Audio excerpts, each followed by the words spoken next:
Alright, welcome back to the channel. If you're just joining me for the first time, then welcome. Everyone says the M1 Garand rifle was built to win World War II. Everyone says the M1 Garand rifle won World War II. The truth is that was never its job. Its job was something a whole lot harder. It had to take an ordinary American, a kid who'd spent more time on the tractor or in high school hallways than with a rifle, and give him a fighting chance on the worst day of his life.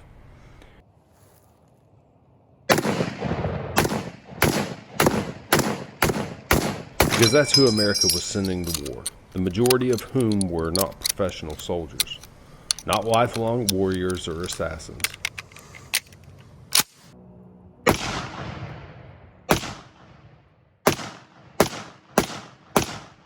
The men carrying this rifle weren't superheroes. A lot of them had been farmers, factory workers, coal miners, mechanics.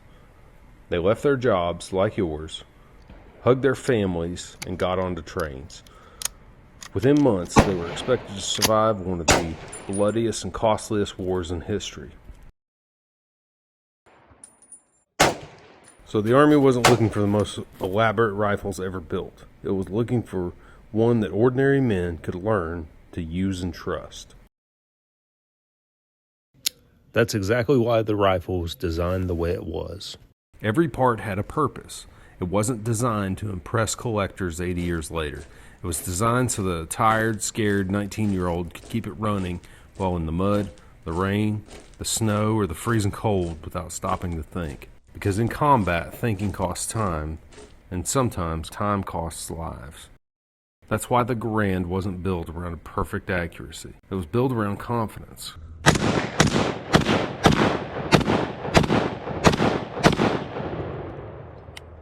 Confidence that when you pulled the trigger, it would always fire. Confidence that you could reload it quickly. Confidence that the rifle would do its job even when your hands are shaking. For the average soldier, that mattered more than tiny groups on a paper target. There's a reason so many veterans remembered this rifle long after the war ended.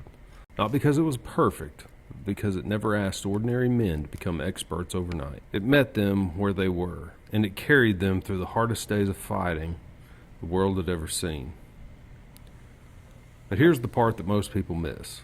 The M1 Garand was adopted years before World War II, while the memories of World War I, the Great War, were still fresh in everyone's mind. It represented an idea. The country that expected millions of ordinary citizens to answer the call to duty. As warfare changed, so did the armies that went to carry it out. Equipment was becoming lighter, optics were introduced, and eventually advanced electronics and GPS. The role expected of an infantryman wasn't quite the same as it had been in World War II and prior. The M1 rifle, caliber 30, belonged to a different philosophy. So no, John Garand's rifle wasn't built to win wars. Wars are won by people. It was built to give ordinary Americans a better chance of surviving one. And maybe that's why more than 80 years later, people still remember, discuss, shoot, and admire this rifle. They don't just see walnut and steel, they see the people who carried it and used it in battle.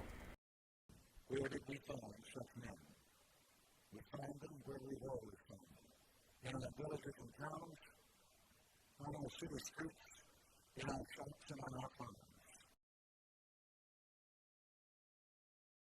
If you like this video, you want to see more like this, feel free to check out some of the videos on my channel and some of my playlists.